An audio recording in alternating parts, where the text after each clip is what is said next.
Há 27 anos, a gente iniciou uma história. Mas a gente evoluiu. Hoje, já somos 4 agências e com projetos para expandir mais, estar cada vez mais perto de você.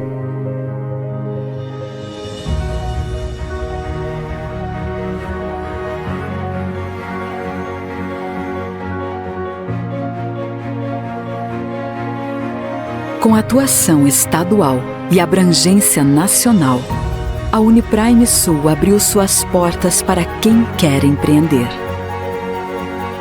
A gente veio para trazer mais soluções. Soluções para quem pensa grande, para quem sonha em ganhar novos horizontes. E quando bate aquela dúvida, lá está a nossa equipe para oferecer segurança, certezas e boas escolhas.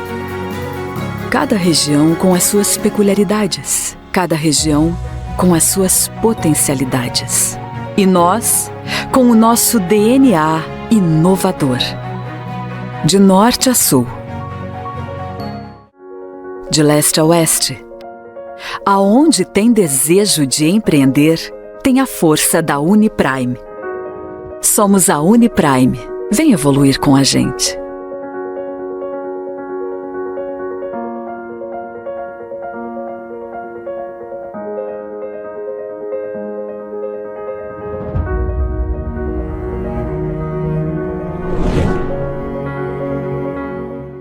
Somos vizinhos, conterrâneos, profissionais de saúde.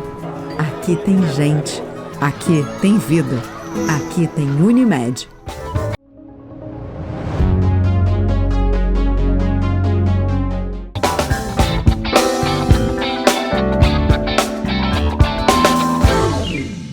Muito boa noite a todos. Estamos começando o nosso programa de hoje aqui pela TV Erechim. E em nome da Uniprime Sul, a sua instituição financeira cooperativa, aqui o futuro é sempre maior. Uniprime Sul, a sua instituição financeira cooperativa. E também, junto conosco, a Unimed Erechim. Com o cartão Acesso Mais Fácil, você garante seu check-up por apenas R$ 18,00 por mês. Isso mesmo. São mais de 280 médicos em diversas especialidades prontos para atender você. Chame no WhatsApp 54 9 91 20 24 30 e peça já o seu. Unimed Erechim. Bom, nós aqui no programa Painel ainda não repercutimos e vamos fazê-lo hoje. Me refiro ao novo Papa que foi eleito, né? Enfim, escolhido há poucos dias. Me refiro ao Papa Leão XIV e, para tanto, nós estamos recebendo com muito prazer aqui o Padre Antônio Valentini Neto, chanceler da Cúria Diocesana de Erechim, a quem agradecemos por a sua agenda bastante corrida nesses últimos dias, mais do que o normal aí, né, por atender ao nosso convite e estar aqui. Padre Antoninho, me permite eu tratá-lo assim, né, sempre com carinho, seja muito bem-vindo aqui. Muito obrigado. Minha saudação a você, saudação a todos que nos acompanham.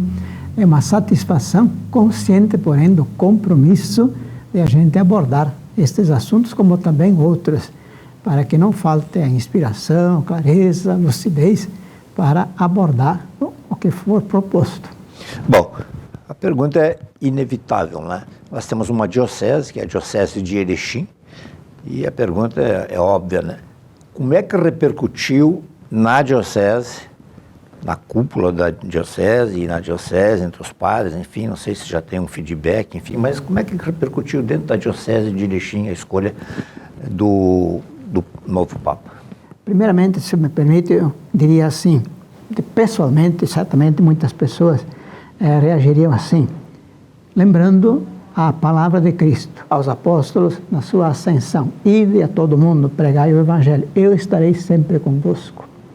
E a Pedro, quando lhe perguntou sobre a sua identidade de Cristo, e ele respondeu que ele era o Filho de Deus, o Messias que devia vir, Cristo lhe disse: tu és Pedro, e sobre esta pedra edificarei a minha igreja, e as portas do inferno não prevalecerão contra ela.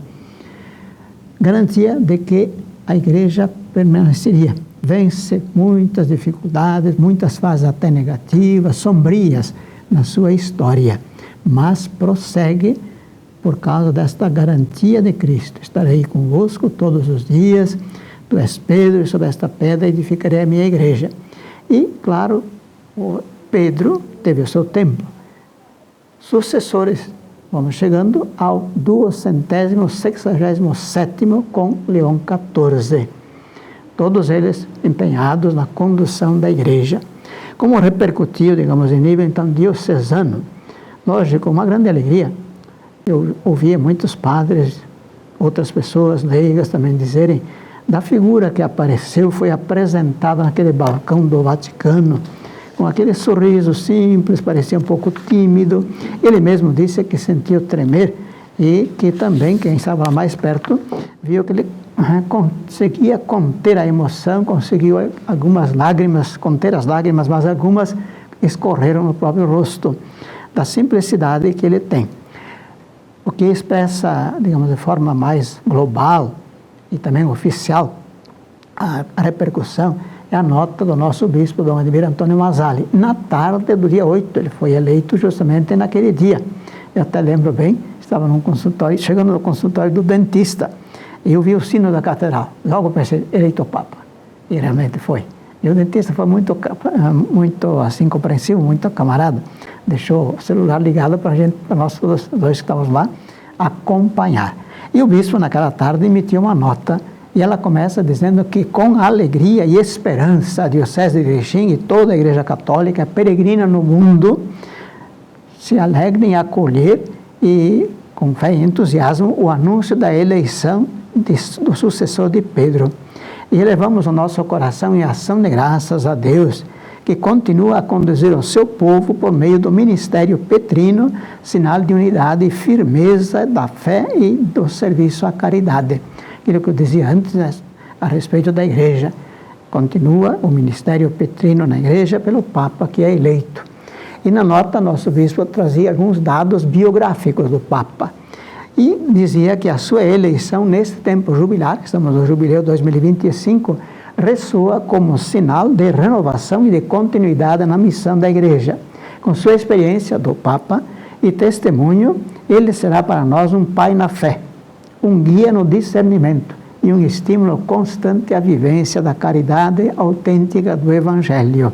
Acolhemos, continuava o nosso bispo, com filial afeto o novo pontífice, colocando-se em comunhão com ele e reafirmando a nossa adesão ao magistério e missão de confirmar os irmãos na fé. E desejava que o Espírito Santo ilumine, convidava a rezar insistentemente pelo novo Papa e sua missão.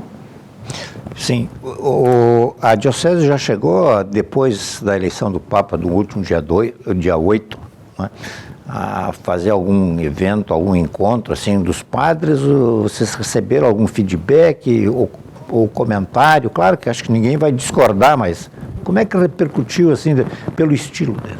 Então veja, todos os padres colocaram a intenção do novo Papa nas missas do dia 8, quinta-feira, dia 9, 10, 11, uma oração geral. Até a CNBB mandou uma sugestão de orações, seja para o momento das preces dos fiéis, chamado assim, na missa, ou então naquela chamada Liturgia das Horas, que é o livro de oração, padres religiosos, mas também aberto aos leigos e leigas, a todos os que quiserem rezar esta oração dos salmos todo dia. Então a CNBB sugeriu diversas formulações para serem incluídas nesses momentos de oração. O senhor tem uma nota até, eu acho que depois nós podemos abordar aí essa nota, né? Sim. Da Conferência Nacional dos Bispos do Brasil. Sem dúvida. Né? Mas eu queria, assim, falar um pouquinho sobre, eu queria que o senhor discorresse um pouquinho sobre as características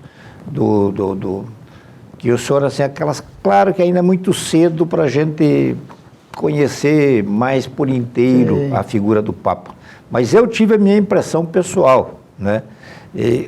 Quais as características que o senhor, quanto de de Francisco tem no... Bastante.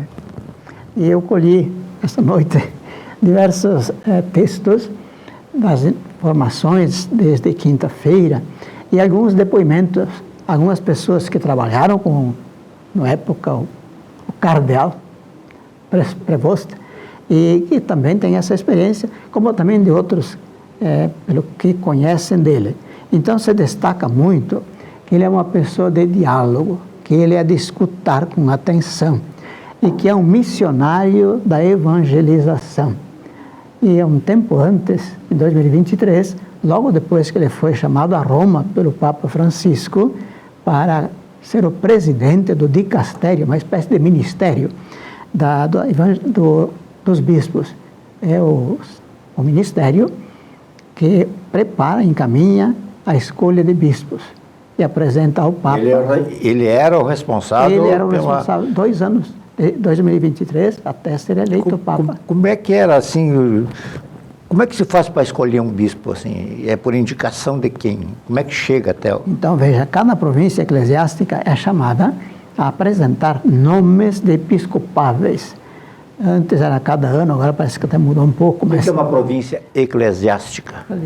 Simplesmente, um exemplo é a província eclesiástica de Passo Fundo. É constituída por Passo Fundo, Vacaria, Frederico e Erechim. O arcebispo não tem, digamos assim, interferência na diocese, na sufragânea, se diz. Apenas algumas coisas. Por exemplo, se viesse a vagar a diocese por transferência, como foi recentemente com o nosso bispo, Dom José Gislon, que foi para Caxias, transferido para lá, ou por morte. Então, o arcebispo precisa verificar se na diocese se procede conforme é determinado pelo direito canônico na vacância. Significa, se, no caso da transferência, o Papa nomeou também administrador apostólico, ou seja, que o bispo transferido, ipso facto, até tomar posse na outra diocese, é o administrador apostólico. No momento que assume a diocese, no caso de Dom José, foi dia 8 de setembro de 2019, o Colégio de Consultores, formado aqui na diocese por 7 padres, nomeados pelo bispo, e é o único organismo que permanece, outros caem, por exemplo, vigário-geral. Na vacância não existe mais. Né? E o Colégio de Consultores, então, se reúne. No caso, a gente era o mais idoso dos 7, e cabia a mim, pelo direito, convocá-los. Convocados, iniciada a reunião, eu até disse que eu tinha diversas ocupações, me tirava o tempo, não teria, assim, maiores facilidades de conduzir, ser o administrador diocesano. Mas me nomearam e eu continuei. Então, quando a diocese é vacante, ou em vista de ser vacante, por exemplo, o bispo pede renúncia porque chegou aos 75 anos. E a isto ele é instado pelo direito canônico. Então, a nunciatura envia correspondências para pessoas daquela diocese ou da província, dizendo assim, olha, o bispo pediu renúncia. Indique 3 nomes de pessoas, de padres, que poderiam ser bispo e poderiam substituí-lo. Aí, leva um tempinho, normalmente uns 9 a 10 meses. Por quê? Recolhe essas respostas, a nunciatura examina e chega a uma indicação de 3 desses nomes todos, ou até de algum outro. Vai a Roma para este ministério dos bispos e ele apresenta ao Papa. Ele tem audiência todos os sábados. Chega, olha, para Erechim, esses 3 nomes. O Papa pode, não é o primeiro, que seria um pouco de convenção, mas ele pode dizer, não, isso aqui, o segundo ou o terceiro. Ou ainda perguntar, não tem outro? E se o que for eleito, foi confirmado pelo Papa, disser que não, tem que começar tudo de novo. Mas isso passa pelo cargo que o atual Papa desempenhava antes. Em 2 anos, exatamente. Ele vai ver a biografia, enfim, sim. o currículo as referências, de cada um. o que disseram do padre. Sim, aí leva praticamente para uma homologação do Papa. Exatamente, o Papa é quem confirma.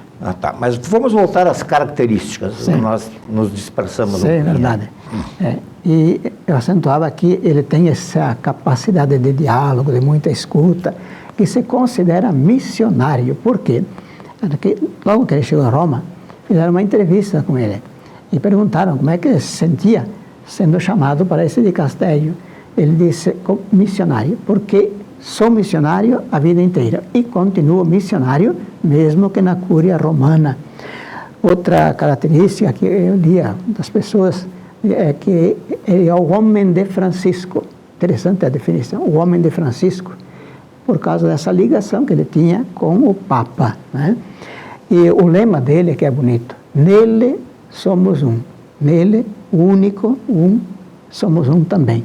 Formar esta unidade. E ele aproveita para chamar, insistir, de construirmos uma igreja de unidade, de paz. E ele conheceu muito a pobreza. No seu coração, diz alguém, está a paz, a justiça, os direitos humanos, a doutrina social da igreja, a ecologia e os migrantes. Conheceu a pobreza. E realmente a gente tem algumas fotos em que ele anda, por exemplo, está lá, ele bispo sem solidão, de botas, porque havia na enchente de 2023, antes de ir para Roma, e ele fazendo uma campanha de auxílio às famílias atingidas. E estava ele lá. Outra figura emblemática, porque é uma grande expressão, é ele andando a cavalo. Por quê? Porque dizia o padre que trabalha lá, que depois foi secretário do CELAM, Conselho Episcopal Latino-Americano. Há lugares no Peru que só se chega a cavalo, não se chega de outra forma. E lá está ele a cavalo, indo visitar todos os lugares. Se diz também que ele nasceu nos Estados Unidos, mas tem o coração no Peru. De fato, porque ele foi enviado como missionário até ainda antes de ser padre, depois como padre. E depois, porque foi, como padre de lá, foi eleito o bispo. Acentuam também que ele é uma pessoa simples, com mensagem de esperança, em busca da paz, e que é imagem dele andando com essa simplicidade. Dia 12, segunda-feira, ele teve um encontro de 3.000, mais ou menos, jornalistas lá no Vaticano. E olha que ele fez algumas coisas muito bonitas.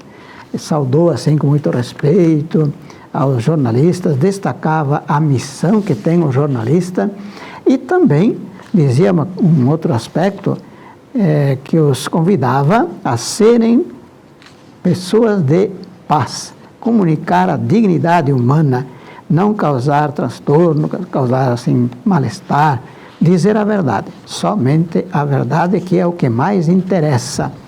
Estava procurando aqui, mas depois eu acho. Ele até fez uma coisa que me chamou a atenção, ele pediu, digamos, o fim da guerra de palavras. Ah, exatamente.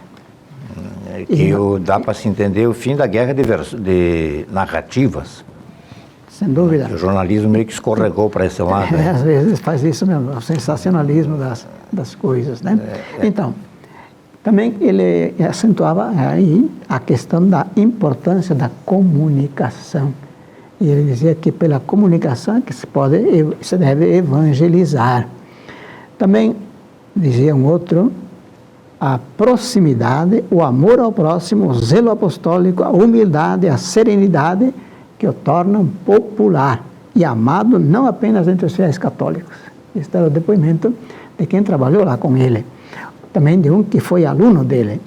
E ele dizia assim que também o Papa tem prudência, perseverança, tenacidade e simplicidade.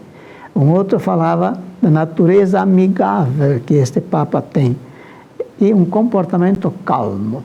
Tinha uma tranquilidade, lucidez, perante as dificuldades, os desafios maiores, calmo e pá, saía com a sugestão de solução.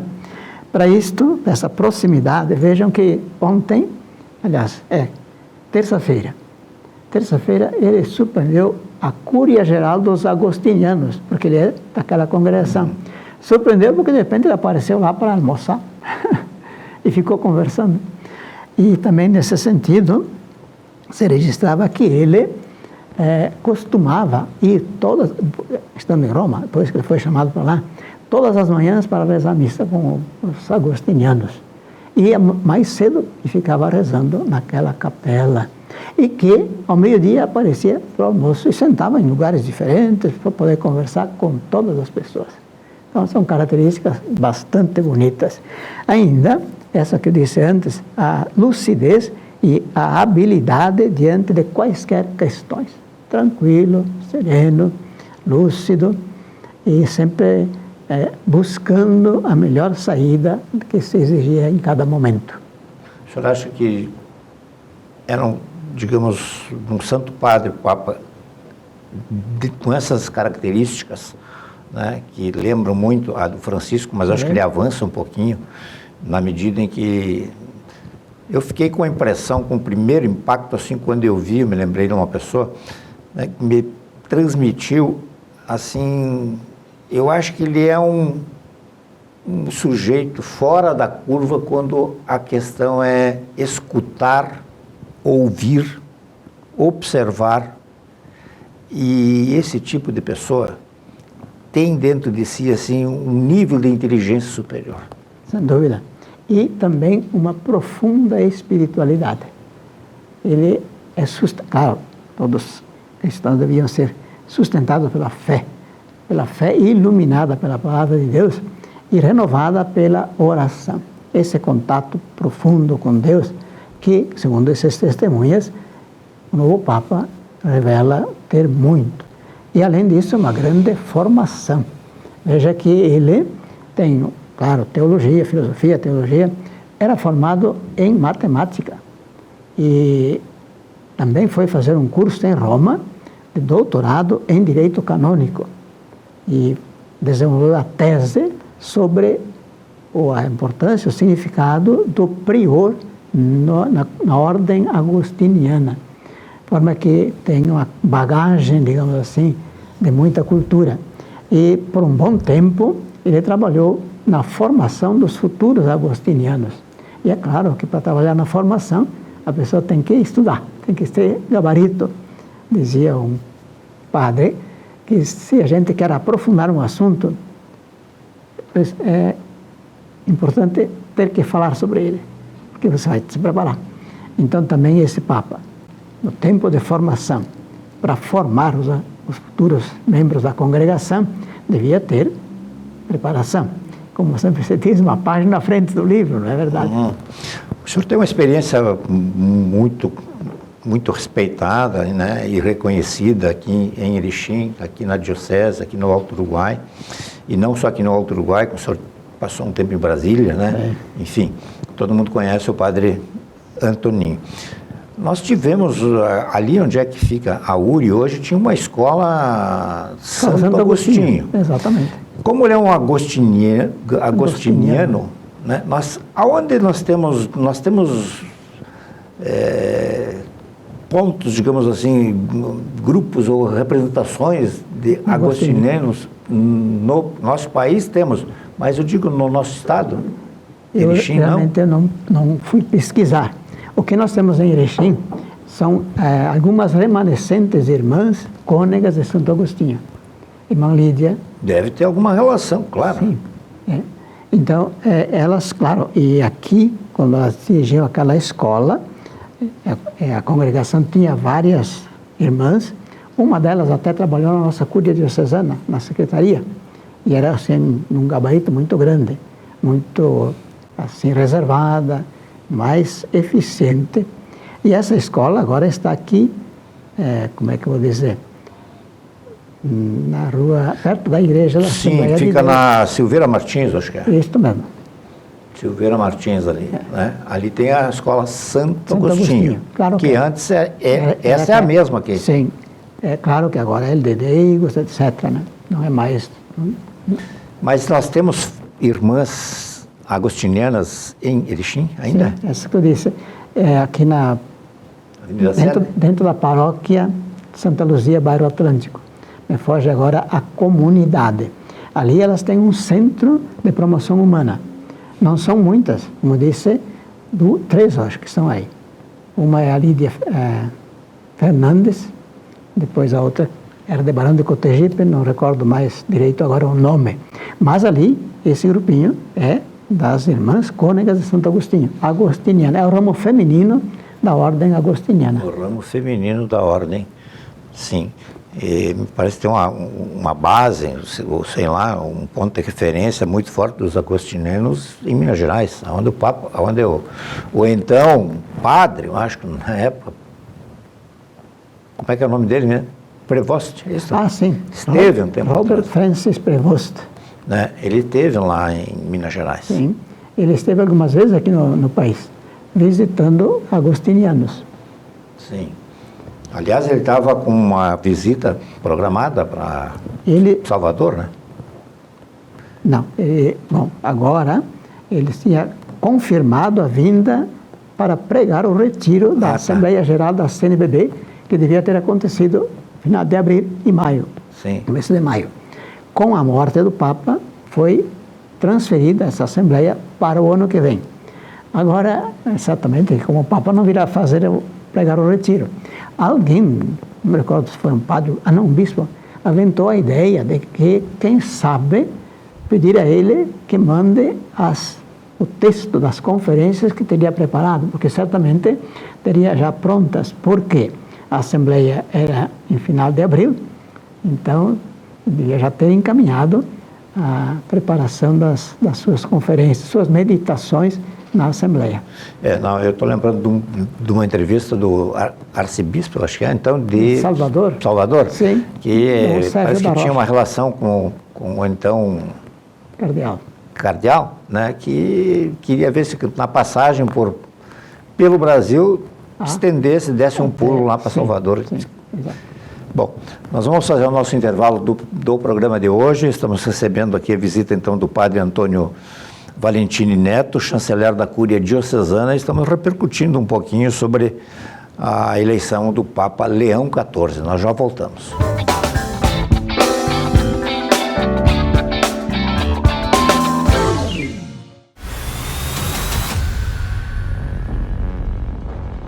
Somos a Uniprime Sul, instituição financeira cooperativa guiada pela evolução. E foi esta motivação que nos trouxe até aqui. Desde 1996, nossa missão é unir médicos e empresários com esse mesmo propósito. O espírito de quem quer crescer, cooperar e se desenvolver de forma cooperativa e colaborativa. Progredir, cooperar, evoluir, acreditar. E conseguimos. Criamos laços, firmamos parcerias e formamos vínculos que vão além. Acreditamos, crescemos e chegamos até aqui com uma sede administrativa, 5 agências, 3.000 cooperados e mais de 400 milhões em ativos. A Uniprime Sul é a instituição financeira cooperativa completa para quem compartilha desses valores. Aqui, o associado é dono. Aqui, o interesse do cooperado está no centro das nossas tomadas de decisões. E desta forma, o cooperado participa ativamente de todas as decisões. Venha evoluir e viver o lado prime da vida com a gente.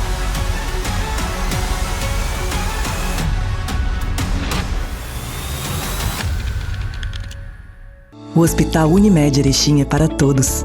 Todos que escolhem um jeito mais humano e moderno de cuidar da saúde. Muito além do prontuário, o nosso foco é na pessoa. Um hospital cooperativo que dedica-se ao bem-estar de cada indivíduo. Que olha para frente, mas está sempre ao seu lado. Que usa os melhores recursos para aproximar as expectativas mais otimistas. O Hospital Unimed é para você, é para todos.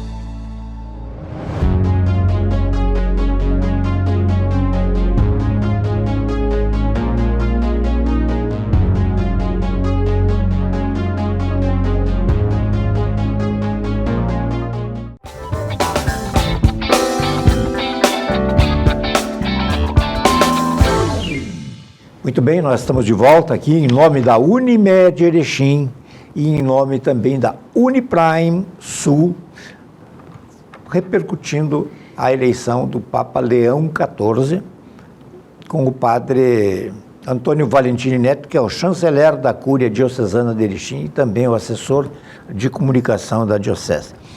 Aliás, eu quero parabenizar o padre Antônio, porque na entrevista que antecedeu praticamente aí a eleição do Papa, ele não disse nenhuma novidade, mas ele cravou, olha, atenção, cuidado com aquele antigo chavão lá, que quem entra Papa sai cardeal. Né? E eu assistindo em casa com seus olhos, assim como o senhor e a senhora viram pela televisão um determinado veículo fazendo entrevista com uma especialista em Vaticano, né? Ela praticamente cravando, olha, o cardeal Parolin, isso? Secretário de Estado. Está entrando com 50 votos certos e tal, né?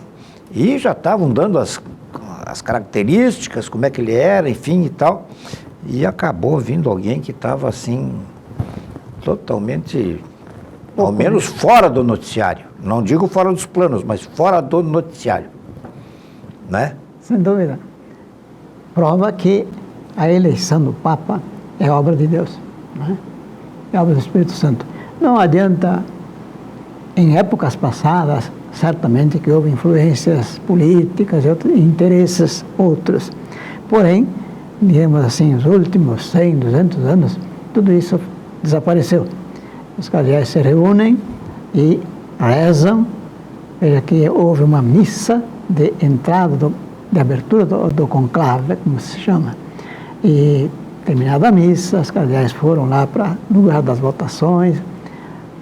O encarregado, antes de fechar a porta, só disse: para fora todos, extra omnes, para fora todos, ou todos para fora.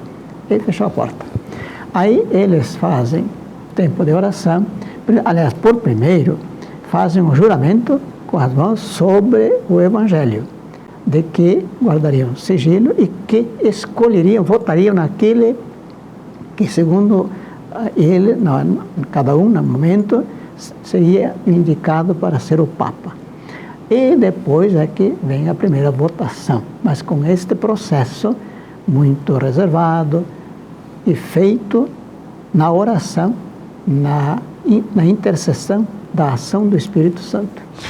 O senhor não recebeu, o senhor não pode tornar público, se é que o senhor sabe, quanto foi a votação no primeiro escrutínio, no segundo e no terceiro?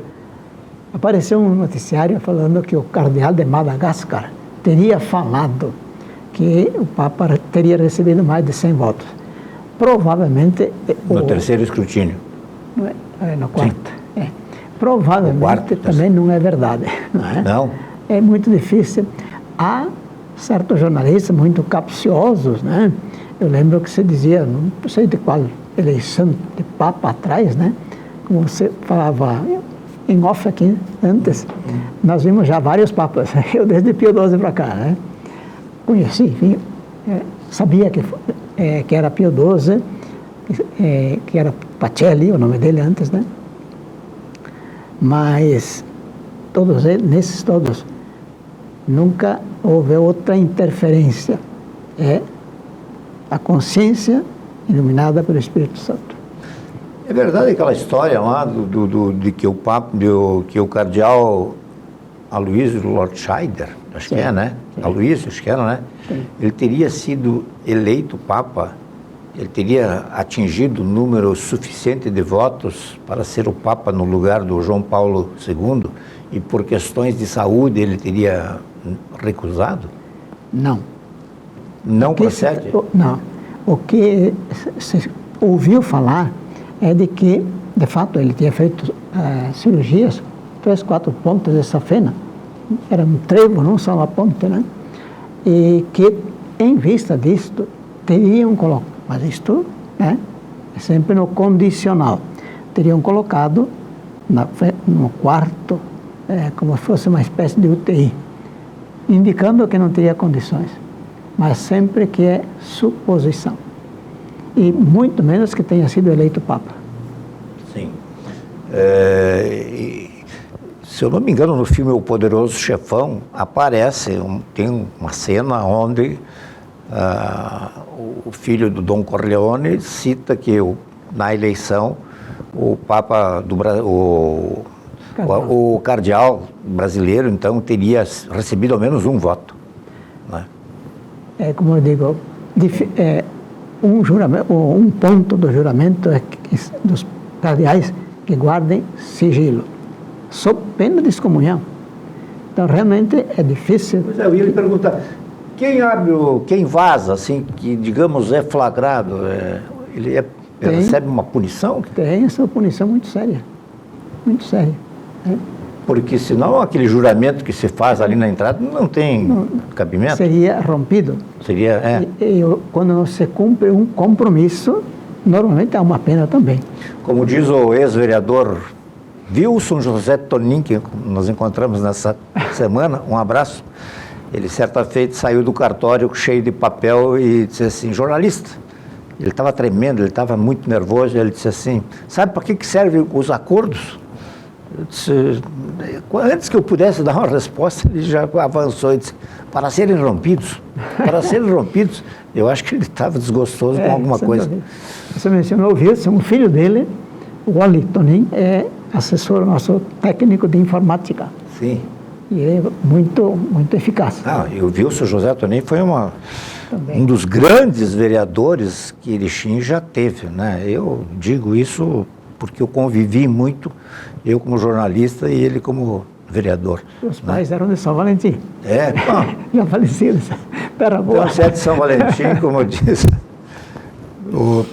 Para quem não sabe, o padre Antoninho também é de São Valentim. O Dom Jerônimo não veio de lá também? Também veio de São Valentim.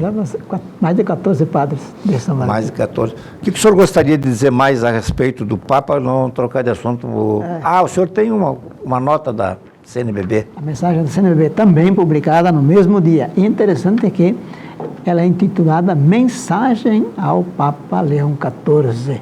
E justamente a carta inicia assim, Santo Padre, com profunda alegria e gratidão a Deus, a CNBB dirige-se à vossa santidade para expressar nossa saudação e nossa unidade pela sua eleição como Bispo de Roma, sucessor de Pedro e pastor universal da Igreja. Interessante. Os cardeais elegem um bispo de Roma. Lembrem que Francisco, quando se apresentou ao público naquela esplanada, ele disse que os cardeais tinham a obrigação de eleger um bispo de Roma e foram buscar um no fim do mundo, que era ele, que foi indicado. Então ele é o bispo de Roma. Como tal, é sucessor de Pedro e é nosso Papa, então.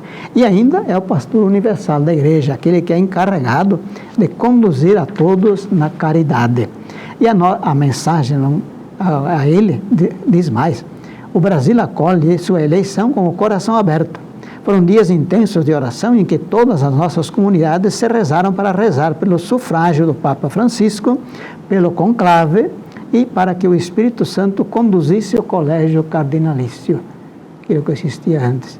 É o Espírito Santo. Inspirados nos santos missionários, como Anchieta, que plantaram aqui as sementes da fé, desejamos ser uma igreja cada vez mais casa de portas abertas, com espírito sinodal e missionário, para fazer da igreja cada vez mais uma casa onde todos se sintam acolhidos, amados e valorizados, especialmente os pobres. A luz do Espírito Santo guia constantemente suas decisões, das do Papa, fortaleça a sua missão de ser sinal de unidade, amor e esperança para todos os povos, como verdadeiro pastor segundo o coração de Cristo. Claro que há outras tantas manifestações, praticamente todas as conferências episcopais emitiram uma nota, também o Conselho Episcopal da União Europeia emitiu a sua manifestação de acolhimento, porque é aquilo que eu dizia, comentava com alguém esses dias. A primeira coisa é acolher quem for eleito. Assim como em outras circunstâncias, vamos dizer, o bispo transfere um padre, vai para aquela paróquia. A primeira coisa que o paroquiano devia ter é isto, disposição a acolher, né, quem vem. E, segundo, colaborar com ele. Então, as conferências manifestavam essa disposição de acolhimento e de colaboração. De resto, o Papa também, na sua simplicidade, aquilo que você dizia que olha a fundo, parece perceber o interior da pessoa, no sábado, rezou a missa com o colégio cardinalício. E a eles ele disse que cabe a ele essa missão de conduzir a igreja, mas não sozinho, com todos vocês. Porque assim, eu sei que o senhor, o bispo de Erechim, a igreja, né, diz que foi uma escolha do Espírito Santo e tá, tudo bem.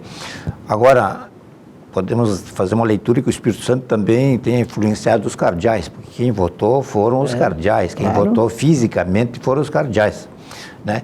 Então, este homem que foi escolhido para representar a igreja agora, ele não deixa de representar o pensamento desses cardeais. E tinha muitos cardeais que votaram pela primeira vez, né? Não eram eleitores já de longa data. Sim. Um deles, inclusive, não tinha entrado nunca na Capela Sistina. Pois é, então nós podemos fazer uma leitura aí que, obviamente, eu estou dizendo o óbvio, que esse resultado reflete o pensamento dos cardeais, da maioria dos cardeais espalhados pelo mundo. Dóceis ao Espírito Santo. E qual ainda os demais deverão se integrar agora. Sem dúvida.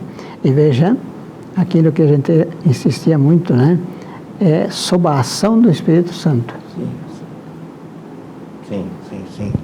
Que o Espírito Santo não teve lá para depositar o voto. Exatamente. Né? Ele não teve lá. E também tem caso, depois que foi escolhido, eu acho que é inevitável isso, tem essa coisa de direita, de esquerda, de centro, não sei o quê, manifestações de que o Papa é isso, aquilo. Olha, eu, sinceramente, eu deleto isso aí tudo, que eu acho que o homem, quando é escolhido como Papa, né, ele se coloca acima disso tudo. Por mais que ele tenha uma posição interior dele, mas ele se coloca acima disso aí tudo, e nem poderia ser de outra forma. E uma das características, exigência que o eleito tem, é justamente a fidelidade à igreja, aquilo que a igreja ensina. E aí vem a escolha do nome, que está ligada muito a Leão XIII, Leão XIV. Mas por que muito ligado? Porque Leão XIII, em 1891, escreveu a primeira encíclica, digamos assim, de cunho social, por causa da Revolução Industrial. E este Papa, falando aos cardeais, falava que agora se está numa revolução digital. Interessante, as duas grandes revoluções, né? E o Papa tem essa consciência, essa clareza também nesse aspecto. Talvez, não sei, alguma referência biográfica do homem. Sim. Veja, ele é, como disse antes, americano, mas de coração no Peru. E ele nasceu em 14 de setembro de 1955. 14 de setembro é a festa da exaltação da Santa Cruz. É uma ligação interessante com a data de nascimento. E ele tinha 2 irmãos. E os 3, ele e os 2 irmãos, foram coroinhas na paróquia a que pertenciam lá em Chicago, no estado de Illinois, nos Estados Unidos. E ele ingressou na congregação de Santo Agostinho em 1977. Em 29 de agosto de 81, ele fez os primeiros votos solenes. Votos é assumir o compromisso de viver na congregação sob a castidade, obediência e pobreza. Aos 27 anos, logo depois que ele entrou praticamente, ele foi enviado a Roma para cursar direito canônico. Então, ele é um grande canonista, entendido nas leis da igreja. Foi ordenado padre dia 19 de junho de 1982. Quando eu li assim, digo, pá, eu fui ordenado em 71, mas é aquilo que você disse antes na nossa conversa, que somos mais velhos do que o Papa.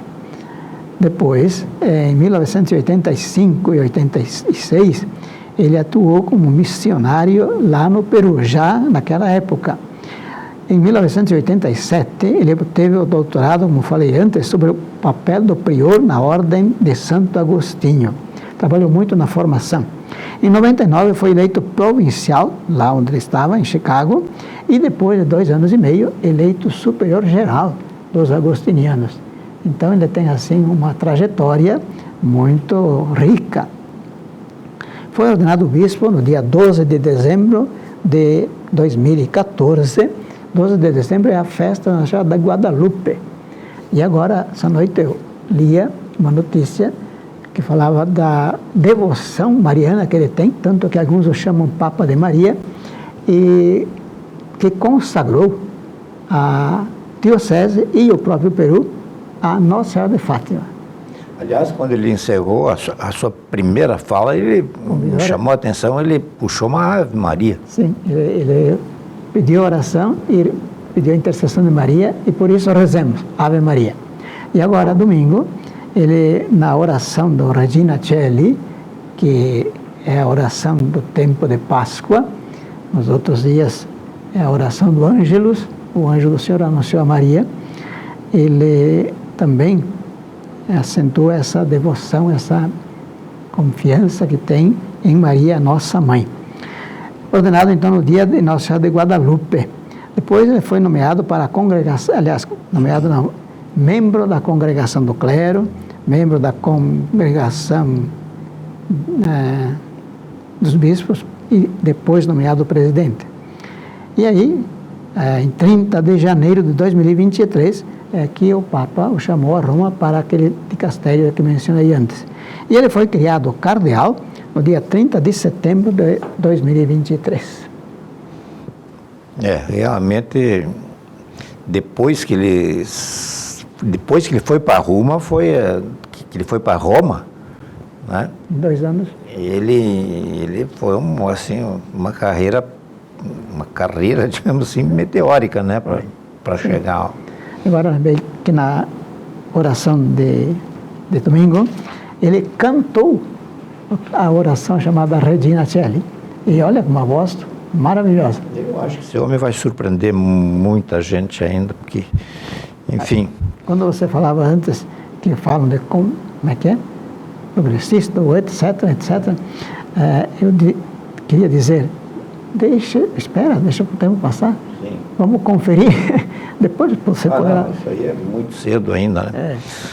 Bom, muito obrigado por ter participado mais uma vez aqui, ter trazido algumas informações mais esclarecedoras, enfim, a respeito dessa figura do Papa e também sobre o que a Diocese de Erechim pensa, né? Eu acho que a eleição de um homem com as suas características, passar pelo que ele passou, porque ele quis, assim, ir lá para os cafundosos, né? Não deixa de ser um recado também para a própria igreja. Mas sem dúvida. Né? Esse sair um pouco de dentro dos escritórios, se levantar nos sofás, enfim, eu não estou dizendo que os padres ficam assim, mas o estilo dele é um tanto quanto oposto disso.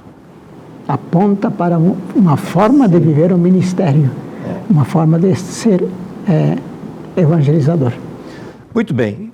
Quero agradecer mais uma vez ao Padre Antoninho pela disposição de vir aqui até os estúdios da TV Erechim e a todos aí de casa também, muito obrigado e até uma próxima.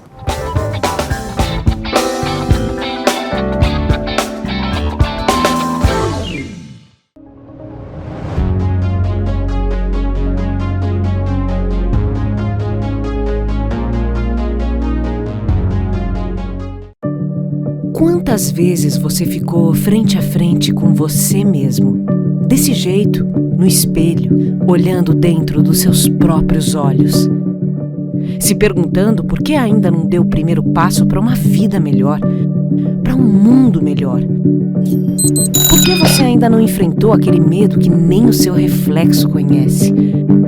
Já pensou na rotina que deseja tanto mudar? Já se propôs a enfrentar seus desafios em voz alta? Já se encheu de coragem para tomar uma decisão como se estivesse incentivando alguém muito importante para você? Mudar um hábito é criar consciência e é o melhor conselho que você pode se dar. É o momento de pegar na sua própria mão e falar: vem comigo. Por busque uma versão ainda melhor de si mesmo. Vamos juntos? Mude um hábito. Unimed.